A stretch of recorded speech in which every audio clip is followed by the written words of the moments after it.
career night for Rajah. And they just, I talked about blocking and the decisions you have to make, and that we'll have to take another look at that.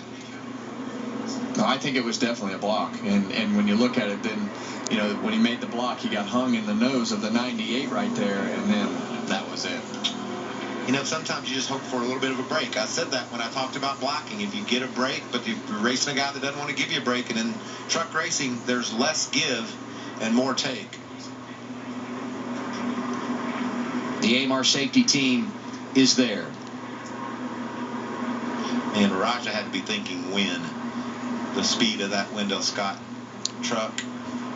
Well, that's one thing that well, I mean, like we talked earlier, that's why you're here. You're here to learn and make mistakes. But, I think as he goes back and looks at this particular situation, he's probably going to say, man, I should have just been more patient right there and gave myself a chance to win later in the race. But you know what? A fourth or a fifth's not bad either.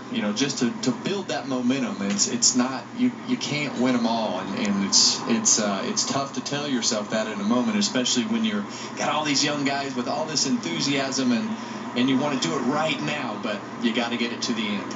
The other thing is, I talked to him a couple of weeks ago, and I said, what's missing here? Because they haven't had a top 10. And he said, we've had speed, we just haven't had luck. I got to believe when you have a truck that you feel like can win too, it just makes you all the more aggressive in these situations. Like you said, Kevin, he was going after it. Well, they were going after it, and this is just 2 corners, right? They've been going after it for a few laps here, trading these positions. You see him slide up there, and you see tried to move up there to block, and then, the time was just there. Once he